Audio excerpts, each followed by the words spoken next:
देने वाला वो वाला इम्पर्सनल लिबरेशन प्राप्त होता है। तो हम आगे बढ़ते हैं। हेतापराधी पाए प्रेमा रत्न धन, अतएव गौरव परिहाना। तो श्री नवदीप धाम में अगर कोई बहुत ही ऑफेंसिव हो, तब भी उसको, यानी अगर वो अपराध भी कर रहा है तब भी उसको भगवान का जो प्रेम का जो रत्न है वो प्राप्त हो जाता है, उसको दिव्य प्रेम जरूर प्राप्त होता है, चाहे वो अपराध ही क्यों ना कर रहा हो। इसलिए श्री गौर लीला का जो पास टाइम जो भगवान चैतन्य महाप्रभु की जो लीलाएं हैं ये सबसे टॉप मोस्ट है, ये सबसे ऊपर है।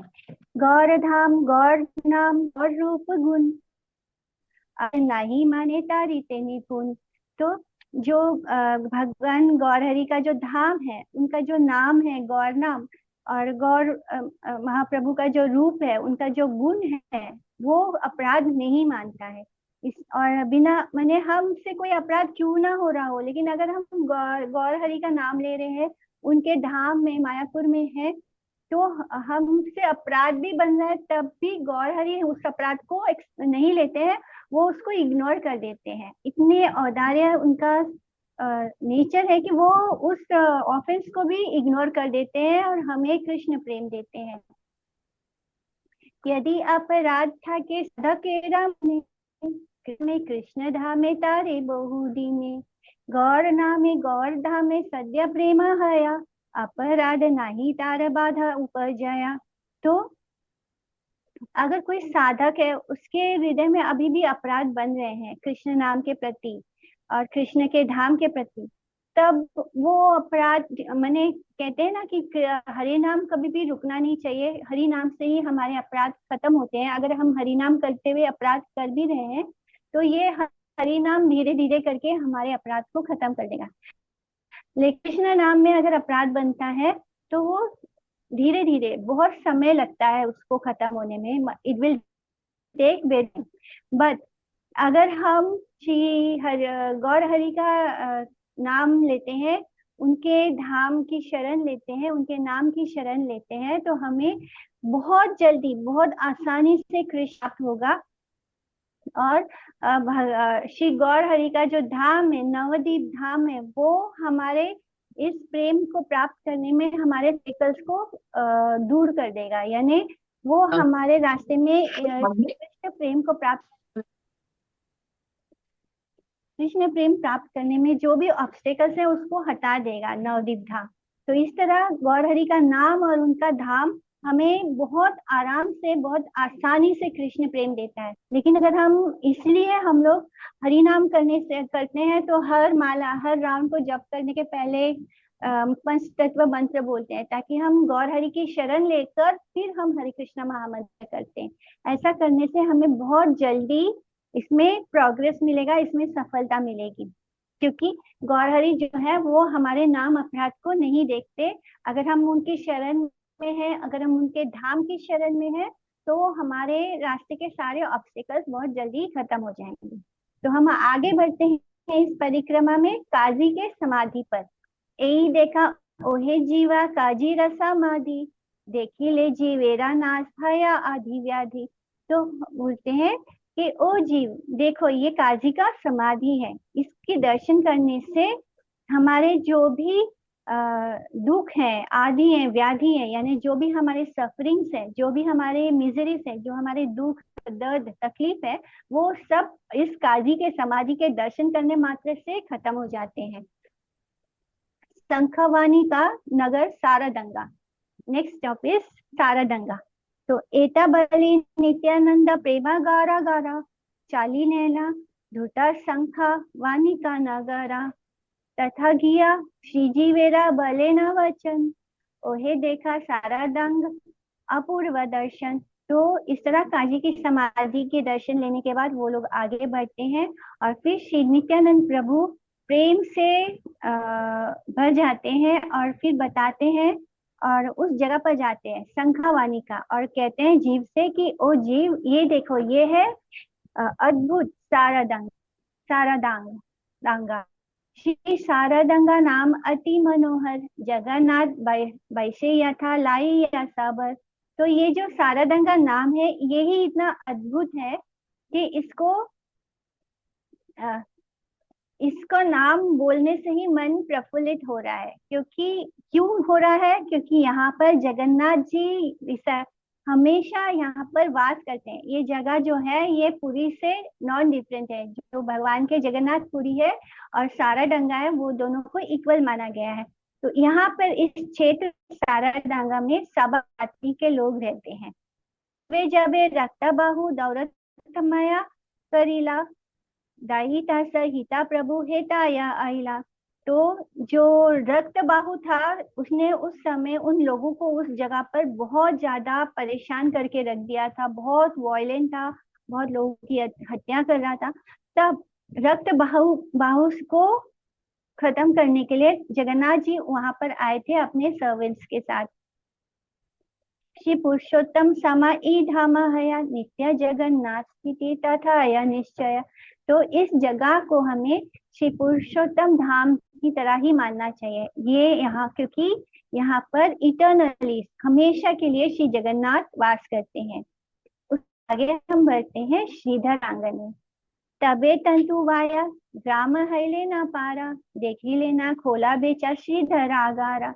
तो नित्यानंद प्रभु उस विलेज में जाते हैं जिसका नाम है तंतुवाया। उस गांव में जाते हैं और वहां पर खोला बेचा श्रीधर का घर है। खोला बेचा यानी जो केले का केला जो होता है, वो सिर्फ केला नहीं, केले के पेड़ का तना, वो सब कुछ यूजफुल होता है, तो वो सब कुछ बेचता है श्रीधर। प्रभु बोले इस स्थाने श्री गौरंगा हरि कीर्तन विश्राम कैला भक्त कृपा करी। तो ये जो जगह है श्रीधर का घर है, पर नित्यानंद प्रभु कहते हैं कि यहाँ पर गौर हरि ने कीर्तन किया था और यहाँ पर उन्होंने जब वो थक गए थे कीर्तन करके, तो वो वहां पर रेस्ट भी किए थे। वहां पे गौर हरि और उनके साथ जो उनके भक्त थे, वो सब ने वहां पर उस जगह पर, उस स्थान पर आराम भी किया था। ई हेतु विश्राम स्थान एरा नामा हेता श्री धरेरा घरे करा विश्रामा। तो इसलिए इस जगह का नाम क्या हो गया है? विश्राम स्थान। और यहाँ पर तुम्हें भी थोड़ा सा रेस्ट करना चाहिए, आराम करना चाहिए श्रीधर के इस घर में। श्रीधर सुनीला जबे आगमन साष्टांगे आसिया करे पूजन। तो श्रीधर जब सुनता है कि नित्यानंद प्रभु आए हैं, तो वो जल्दी जल्दी दौड़ कर आता है और उन्हें दंडवत प्रणाम करता है और उनको उनके चरणों को धोता है। तो इस तरह वो उनको वर्शिप करता है। भले प्रभु बड़ा दया दासेरा प्रति विश्राम करा हेता आमारा मिनती। तो श्रीधर कहते हैं, श्रीधर जो कोला बेचा, जो बेचते हैं केले के सब, वो बोलते हैं नित्यानंद प्रभु को कि हे प्रभु, मुझ पर कृपा कीजिए, इस दास पर कृपा कीजिए, और मेरी प्रार्थना है कि आप मेरे इस कुटिया में विश्राम करें। प्रभु बोले तुम ही हो अति भाग्यवान, तुम्हारे करीला कृपा गौरा भगवान, गौरा भगवान। तो श्री नित्यानंद प्रभु कहते हैं कि तो बहुत ही भाग्यवान हो श्रीधर, कि हरि ने खुद तुम पर इतनी कृपा की है। तो मतलब वो उससे उनसे कृपा मांग रहे हैं, तो वो बोलते हैं तुम तो पहले से इतने भाग्यवान हो, क्योंकि तुम पर तो गौर हरि ने साक्षात कृपा की है। आद्य मोरा ई स्थाने करीबा विश्राम सुनिया श्रीधर तबे हया आप तक काम। तो बोलते हैं कि हम सब भी यहाँ पर विश्राम करेंगे। तो श्रीधर जब ये सुनता है तो बहुत संतुष्ट हो जाता है नित्यानंद प्रभु के ये बात सुन के। बहु यत्ने सेवा योग्य सामग्री लाया रंधन कराया भक्त ब्राह्मण नेरा दिया। तो इस तरह श्रीधर जाता है और भगवान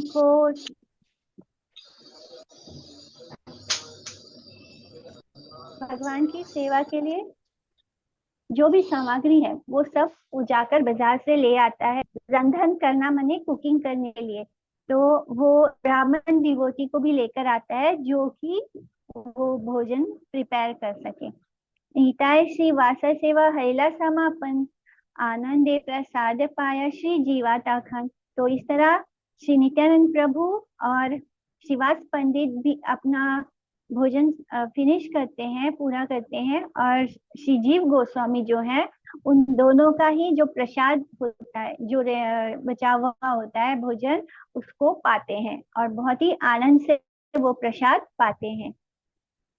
नित्यानंदे खट्टोपारी कराय शयन, सवम से श्रीधर करे पाद संवाहन। तो इस तरह दोनों अपना जो भोजन है वो पाने के बाद श्रीधर श्री नित्यानंद प्रभु को उस बेड पर रेस्ट करने के लिए बोलते हैं, और फिर खुद श्रीधर और अपने पूरे परिवार के साथ उनके चरणों की सेवा करते हैं, उसे दबाते हैं, उनको आराम देते हैं। उसके बाद हम आगे बढ़ते हैं षष्ठी तीर्थ। अपराह्ने श्रीजीवेरा लाय श्रीवासा, षष्ठी तीर्थ देखाइला हया उल्लासा। तो जब आफ्टरनून हो जाता है, दोपहर होता है, तब श्रीवास पंडित बहुत खुशी से श्री जीव गोस्वामी को षष्ठी तीर्थ पर लेकर आकर उसका दर्शन कराते हैं। श्रीवास का लीला सुना जीवा सदस्य आया, पूर्वे देवा गण जबे सुनीला निश्चया, नवद्वीपे हबे महाप्रभु अवतार, विश्वकर्मा आइले ना नादिया नगारा। तो श्रीवास पंडित कहते हैं कि सुनो जी, यहाँ पर जो विश्वकर्मा है, यानी जितने भी डेमीगॉड्स हैं, जितने भी देवता हैं, जब उन्होंने सुना कि श्रीमन महाप्रभु यहाँ इस नवद्वीप धाम में प्रकट होने वाले हैं, करने वाले हैं, तब उन्होंने क्या किया, विश्वकर्मा जो कि देवताओं का आर्किटेक्ट है, उसको भेजा इस नादिया टाउन में। प्रभु जय पथे करी बेना संकीर्तना, सेई पथे जला कष्ट करी तेवारना, एकादत्रे सात कुंड काटिला विषयी, शेषा कुंड काजी ग्रामे करीला काटाई। तो विश्वकर्मा ने सोचा कि यहाँ इस स्थान में, नादिया में, जल की कोई कमी नहीं होनी चाहिए। जो भक्त हैं उनको जल की कमी नहीं होनी चाहिए पानी पीने के लिए। इसलिए जिस रास्ते पर महाप्रभु अपना संकीर्तन करेंगे, उस जगह पर, उन रास्तों पर, पथ पर उन्होंने एक ही रात में 60 यानी 60 लार्ज पॉन्ड्स, यानी बड़े बड़े जो लेक्स होते हैं, पॉन्ड्स होते हैं, सरोवर होते हैं, उनको खोद के बनाया, जहाँ ताकि जिस रास्ते से श्री महाप्रभु अपने भक्त के साथ संकीर्तन करते हुए निकले, तो बीच में जब संकीर्तन से थक जाए सब डिवोटीज, तो उनके आसपास जल का स्रोत होना चाहिए। इसलिए उन्होंने इतने सारे पॉन्ड्स बनाए, इतने सारे लेक बनाए, सरोवर बनाए। और जो आखिरी सरोवर था वो उन्होंने काजी के ग्राम में बनाया, काजी के गांव में बनाया। श्रीधरेरा काला बाग देखी ते सुंदर, इहार निकटे एका देखा सरोवर। तो बोलते हैं कि देखो एक सरोवर यहाँ हमारे पास ही है, श्रीधर के जो केले का बगीचा है वहीं पर बना हुआ है। ई सरोवरे कबू कर जला खेला, महाप्रभु लाई लेना श्रीधरेरा खोला। तो यहाँ इस स्थान पर श्रीमन महाप्रभु ने इस जल में, इस सरोवर में खेल खेला था, क्रीड़ा किया था, और यहाँ से वो कभी कभी श्रीधर के जो केले हैं वो उठा लेते थे और उन्हें खा लेते थे। आद्यावादी मोचा थोड़ा लाइया श्रीधर, श्री सची माता के दिया उल्लास अंतर। तो इसलिए आज भी श्रीधर जो है वो केले के फूल और उसका जो स्टैम्प होता है, बीच का जो तना होता है व्हाइट कलर का, वो ले जाकर माता सची को देते हैं, बहुत खुशी में ले जाकर देते हैं, ताकि, क्योंकि वो हमेशा चैतन्य महाप्रभु की उन लीलाओं को स्मरण करते हैं, उन्हें को अच्छा लगता है। फिर वो सच्ची माता को जाकर उस केले का फूल और उसका जो स्टेम है वो ले जाकर उनको देते हैं, जिसकी सब्जी बनती है। मोचा घुंट बोलते हैं उस सब्जी को। माया मारी, अब हम आगे बढ़ते हैं। इहार निकटे माया मारी नाम स्थाना, देखा श्री जीवा अजो अच्छे विद्यमान। कि हे जीव देखो, इस जगह के पास जो ये एक जगह है, इसका नाम है माया मारी, जो आज भी है। मैंने श्री विनोद ठाकुर जी हैं कि आज भी ये जगह मौजूद है, माया मारी। पौराणिका कथा एका कराह श्रवण, तीर्थ यात्रा बला देवा करीला जखन, नवद आसी जबे करीला विश्राम, विप्रगना जानैला माया सुरा नाम। तो बोलते हैं कि सुनो, यहाँ पर कथा आती है पुराणों में, जो इस जगह की महिमा को बताता है। एक बार श्री बलदेव प्रभु इस नवदीप धाम में आए थे अ, अपनी तीर्थ यात्रा करने के लिए, पिलग्रिमेज के लिए।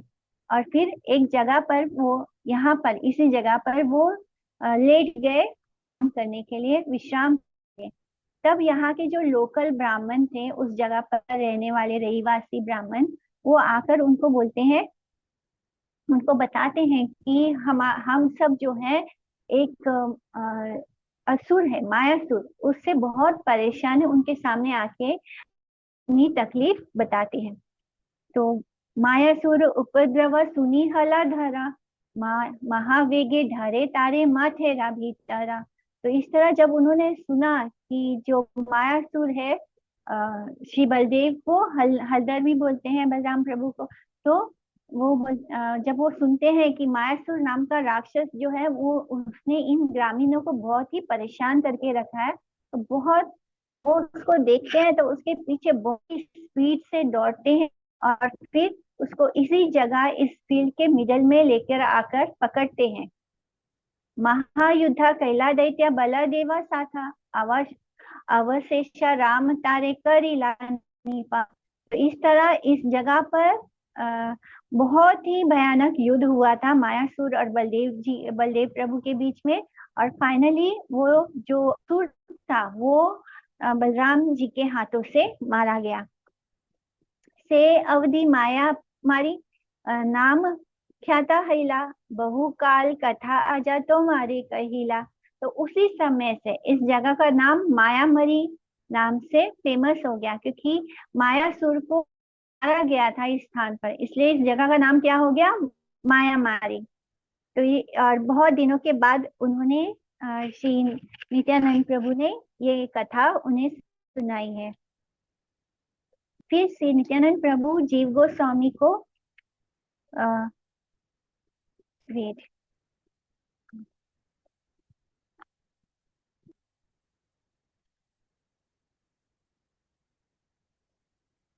उसके आगे, मायामरी के आगे, तालवन नामे ई तीर्थ ब्रजापुरे, सदा भाग्यवान जना नयन पूरे।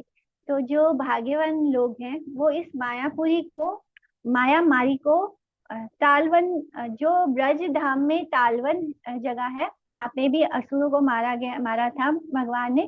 तो इस जगह को, माया मारी को इक्विवेलेंट माना जाता है तालवन के। सेई राते सेई स्थाने थाकी लेना सबे, परादीन यात्रा करे हरि हरि रबे। तो वो सारे घूमते घूमते थक गए, और फिर इस स्थान पर श्रीधर आंगन में वो आराम करते हैं, और फिर दूसरे दिन अर्ली मॉर्निंग वो अपनी यात्रा को निकल जाते हैं हरि हरि हरि बोलकर। निताई जनावा पदा छाया जार आशा, नादिया महात्म्य करे ई दास प्रकाशा। तो इस तरह शिला भक्ति विनोद ठाकुर इस चैप्टर को फिनिश करते हैं, और नित्यानंद प्रभु और श्री जानवा माता की कृपा का प्रार्थना करते हैं, जिससे कि वो नवदीप धाम, नादिया, नवदीप धाम को नादिया भी बोलते हैं, नादिया की जो महिमा है उसको सबको प्रकाशित कर पाए। तो अब हम चैप्टर 7 में बढ़ते हैं। जया श्री चैतन्य चंद्र, जया प्रभु नित्यानंद, जया अद्वैत, जया गदाधर, जया शिवासादि भर पदे अनुरक्त, जया नवदीप धाम। तो Shri Suvarna Vihar, the next stop is Shri Suvarna Vihar. छदिया विश्राम स्थान श्री जीवेला या जाना, जथा ग्राम सुवर्ण विहार। ओहे जीवा प्रभु गया अपूर्व स्थान, नवद्वीप प्रकृतिरा पार। तो नित्यानंद प्रभु श्री जीव गोस्वामी को विश्राम स्थान श्रीधर आंगन से सुवर्ण विहार लेकर आते हैं, और वहां पहुंचने पर नित्यानंद प्रभु जीव गोस्वामी से कहते हैं कि ये जो जगह है, ये ये इस मटेरियल वर्ल्ड का नहीं है, इस मटेरियल नेचर से अलग है, ये दिव्य स्थान है। सत्य युगे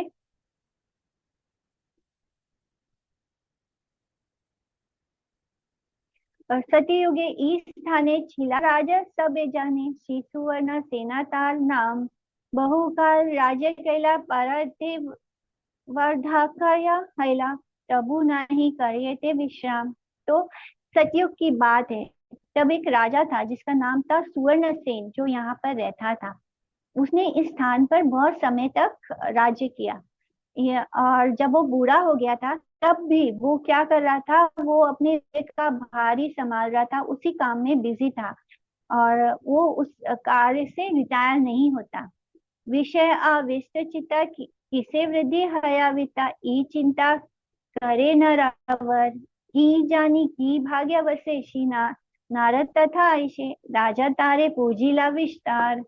तो जो राजा था वो बूढ़ा हो चुका था, लेकिन फिर भी वो आ, अपने राजपाट के काम में बिजी था। और इस एज में भी वो सेंस इंजॉयमेंट में लगा हुआ था। और हम अपने राजपाट की को कैसे आगे बढ़ाना, इसी चिंता में वो पड़ा रहता था। और आगे मैं अपने राज्य को कैसे बढ़ाऊं, उसको और प्रॉस्परस कैसे करूं, इसी बात की उसको चिंता सताते रहती थी। एक दिन क्या हुआ, उसके सौभाग्य की कारण नारद ऋषि जो हैं उसके किंगडम में आते हैं, उसके राज्य में आते हैं। और जब वो नारद जी को देखता है तो उनके सामने झुककर उनको प्रणाम करता है और उनको प्रेयर्स ऑफर करता है, उन्हें प्रार्थना करता है। नारदेरा दया हैला तत्व उपदेश कैला, राजा रेता लाया निर्जने, नारद कहे न राया वृथा तवा दीना जाया, अर्थ चिंता करी मने मने, अर्था के अनर्थ जाना, परमार्थ दिव्य ज्ञाना, हृदय भावाह एक बारा, दार पुत्र बंधु जना केहा नहे निज जना, मरा निते केहा नहे कारा।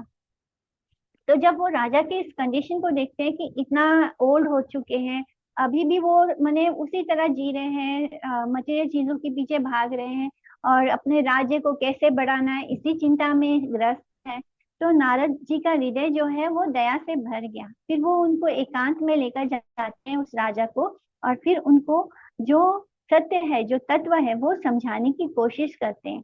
और कहते हैं नारद जी राजा को कि आप जो है अपना समय बेवजह इस धन को इकट्ठा करने में खर्च कर रहे हैं।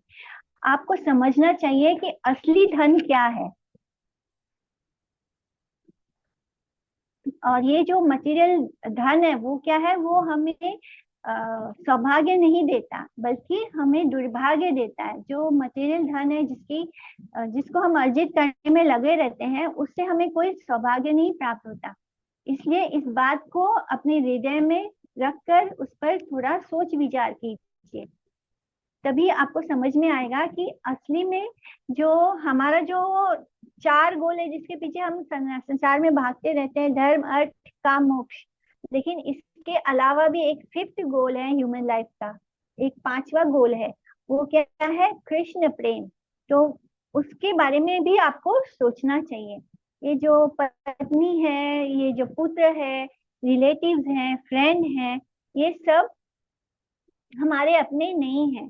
जब आपकी मृत्यु होगी तो ये सब तो यही छूट जाएंगे, कोई हमारे साथ नहीं रहेगा। तो इस तरह उनको समझाते हैं नारद जी। तोमार मरना हैले देहती भाषा जे जले, सबे जाबे गृहे अपनारा, तबे के न मिथ्या आशा विषय जला पिपाशा, यदि केहा नहीं हैला कारा। तो जब आप मर जाओगे, जब आपका देह जो है वो इस नदी के किनारे में अग्नि को समर्पित कर दिया जाएगा, और फिर आपकी जो अस्थियां हैं वो इस अग्नि में, इस जल में बहा दी जाएंगी। और फिर जितने भी लोग यहाँ आए हैं वो लौट कर अपने अपने घर चले जाएंगे, मतलब आपको अग्नि में समर्पित कर देंगे, आपके अस्थियों को गंगा जी में या जो भी नदी है उसमें बहा दिया जाएगा। और फिर ये सारे लोग जो आए थे वो आपके अंतिम संस्कार करके अपने अपने घर लौट जाएंगे। इसलिए आप समझने की कोशिश कीजिए कि कोई भी हमारा अपना नहीं है। आप क्यों इस अहंकार में जी रहे हैं? आप अपने, हमारा जो फॉल्स ईगो होता है वो क्या है सबसे बड़ा, कि हम इस देह को ही मेहमान बैठते हैं। और हमें इस जैसे ही हम इस को अपना मानते हैं, तो इस शरीर से जुड़े हर रिश्ते को भी हम अपना मान लेते हैं। तो नारद जी कहते हैं कि आपने ये झूठी उम्मीद बांध रखी है इन सब लोगों से। आप अपनी प्यास को इस भौतिक सुख सुविधाओं से बुझाने की कोशिश कर रहे हैं। लेकिन ये जो ये जो सुख देता है हमें, मटेरियल चीजों से जो सुख मिलता है, वो क्या है? वो बस एक बूंद के समान है, वो हमारे प्यास को नहीं बुझा सकता। यदि लाभी सुखा जीवन न पाई दुखा, अतएव अर्थ चेष्टा करी। तेहा मिथ्या कथा गाया जीवन न अनित्य हया, नहीं रहे सता वर्षों परी। तो अगर आप ये कहते हैं कि जो मैंने ये धन जमा किया है, इकट्ठा किया है, ये मेरे इसके कारण मैं सुखी हो जाऊंगा और ये मुझे सारे दुखों से पार कर देगा। जैसे कि अभी भी हम लोग कितना माने जितना हम अर्निंग करते हैं उसका आधा से ज्यादा हिस्सा तो हम उसको सेविंग कर लेते हैं, म्यूचुअल फंड में डाल देते हैं या फिर इंश्योरेंस पॉलिसी बना लेते हैं। इसलिए करते हैं ताकि फ्यूचर में हम हमें ये धन से ही हमें फ्यूचर में सिक्योरिटी और हैप्पीनेस मिलेगा। तो इसी तरह राजा भी यही करने में बिजी है। वो सोचता है कि ये जो धन उसने एक्यूमुलेट करके रखा है वो ही उसके सुख का कारण बनेगा फ्यूचर में, ये हमारे दुख तकलीफ से बाहर करेगा। तो 10 मिनट। तो राजा कहता है कि ये जो आपने सोच रखा है ये आपका सोच बिल्कुल ही गलत है। ये सब कुछ टेम्पररी है। ये ज्यादा से ज्यादा 100 साल से आगे तो कुछ भी रहेगा नहीं, सब कुछ खत्म ही हो जाएगा, यानी आपका लाइफ तो ये सब कुछ भी खत्म। अते आन साल जेते हबे माया पार, जथा सुखे दुखा नहीं हया। इसे व साधी बबला सेईता अपूर्वा फला, जाहे नहीं शोक दुख भया। इसलिए आपको ये समझना चाहिए कि हमारे जीवन का असली उद्देश्य क्या है। हमने ये ह्यूमन बॉडी क्यों प्राप्त किया है? इस मटेरियल ये जो भव सागर है इसको पार करने के लिए हमें ये ह्यूमन बॉडी मिला है, ये मनुष्य देह मिला है, ताकि हम भगवान का भजन करके इस संसार के सागर को पार कर सके और एक ऐसे जगह पे चले जाएं जहां पर ना कोई दुख हो ना कोई तकलीफ हो। इस तरह हमें उस जगह जाना है जहाँ पे हमें ना जन्म हो, मृत्यु हो, ना कोई दर्द हो, ना दुख हो, ना तकलीफ हो। तो इस तरह नारद जी उनको समझाने की कोशिश करते हैं। तो ये भी बताते हैं कि भगवान को पाने के लिए हमें जो हम त्याग कर देते हैं, जो हम संन्यास ले लेते हैं, और ज्ञान का मार्ग और त्याग का मार्ग से भी हम कृष्ण को नहीं पा सकते हैं। केवल वैराग्य करी तथा न पाई ते पारी, केवल ज्ञाने ते ताहा नाही। वैराग्य ज्ञानेरा बले, विषया बंधना गले, जीवेरा कैवल्या हया भाई। तो हे राजन, हे राजा, वो जो भगवान का धाम है उसको हम कैसे या सिर्फ ज्ञान से को प्राप्त करने से नहीं पा सकते। जब हम जो त्याग का जो हमारा बल होता है उसके द्वारा या फिर ज्ञान के द्वारा हम इस मटेरियल बॉन्डेज को ही काट सकते हैं। हमारा हमारा जो मटेरियल विषय बंधन है उसको ही हम काट सकते हैं। लेकिन जो वो हमें सिर्फ संयुजा मुक्ति दे सकता है, यानी हम भगवान की जो ब्रह्म ज्योति है उसमें हो सकते हैं, उसमें जा सकते हैं। लेकिन इससे ज्ञान से और वैराग्य से हम कैवल्य आनंद नहीं, सर्वनाश बलिताई, कैवलेरा नितांत धिक्कार। दिके विषय गेला श्रेष्ठा किचु ना मिलीला, कैवलेरा करा विचार। अतएव ज्ञानी जन भुक्ति मुक्ति नहीं लाना, कृष्ण भक्ति करे न साधन। विषयते अनासक्ति कृष्ण पदे अनुरक्ति, संबंध अभिदय प्रयोजन। तो इसलिए यहाँ पर जो हमें कैवल्य मुक्ति के बारे में जो हम बात करते हैं, निर्वाण निर्वाण कहते हैं, तो ये क्या होता है? जस्ट ब्रह्म ज्योति में विलीन हो जाना, जिसके बारे में हम लोग जानते हैं कि ये कोई मुक्ति भी नहीं है। एक समय के बाद हमें वहां से भी लौट के इस धरती पे आना होगा। तो जो जीवात्मा है वो कैवल्य मुक्ति के द्वारा क्या है, अपने आप को खत्म कर लेता है। तो इसी को हम कहते हैं स्पिरिचुअल सुसाइड। और ये जो कैवल्य मुक्ति है, इसमें हम अपनी जो इंद्रियां हैं, इंद्रियों का जो सुख है वो हमारा खत्म नहीं होता, लेकिन उसके अलावा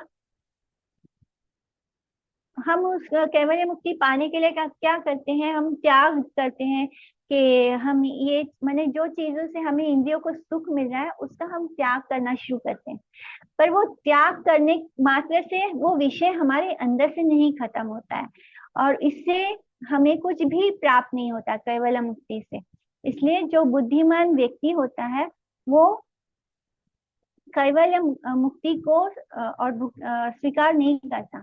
वो ना भुक्ति को, ना उसे भुक्ति में इंटरेस्ट होता है, ना उसे मुक्ति में इंटरेस्ट होता है।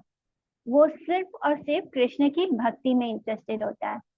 तो इसके द्वारा हम जो संबंध है वो कृष्ण के साथ हमारा क्या रिलेशनशिप है इसको जानते हैं।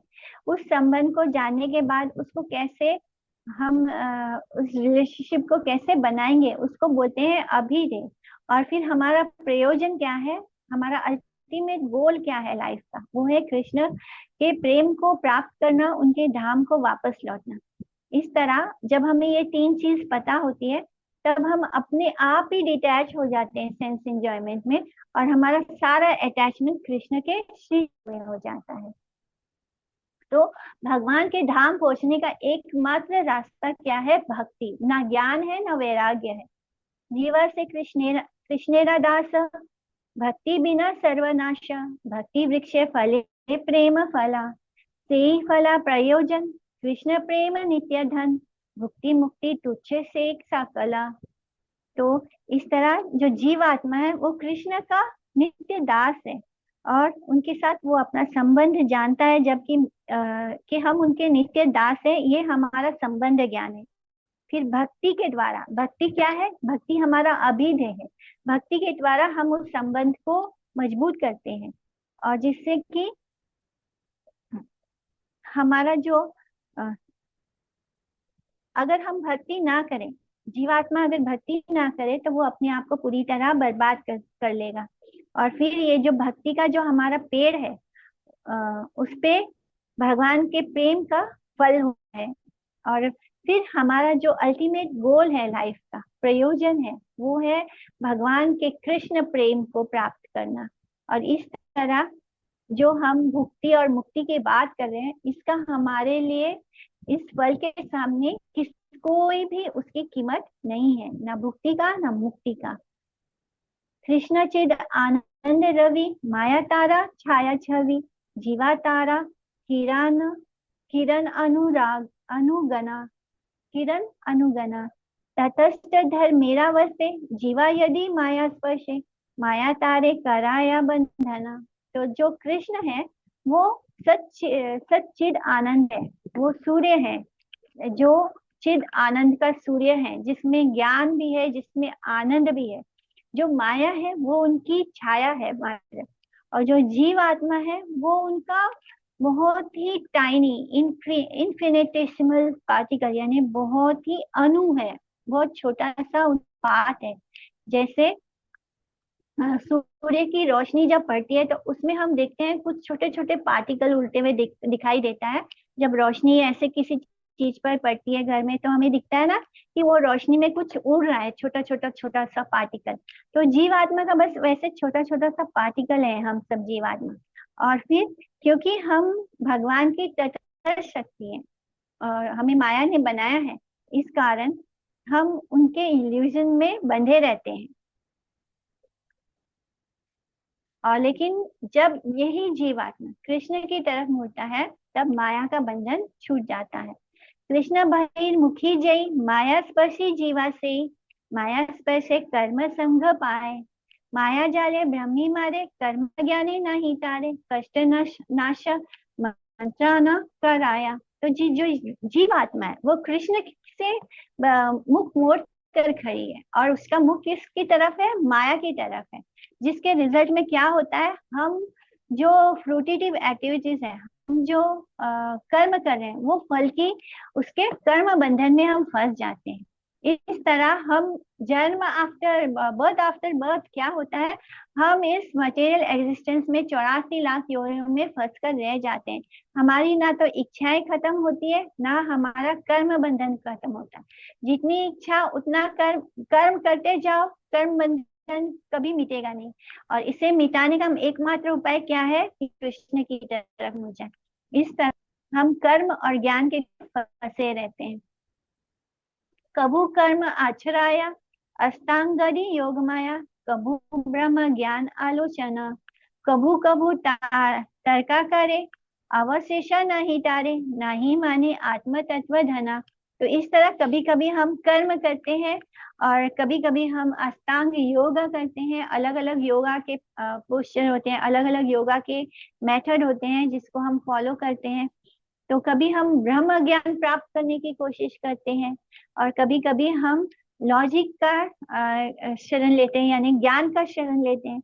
लेकिन अंत में भी हम इन रास्तों में चलकर मुक्ति को नहीं प्राप्त कर सकते, हम भगवान के धाम को नहीं जा सकते। ज्ञान जो है, ज्ञान का जो सही नियम वो क्या है, आत्म तत्व। हम संसार के बाकी सब तत्वों पे ध्यान देते हैं, पर आत्मा की जो तत्व है उस पर, वो असली ज्ञान है, उस पर हम ध्यान नहीं देते। इसलिए जब तक हम उस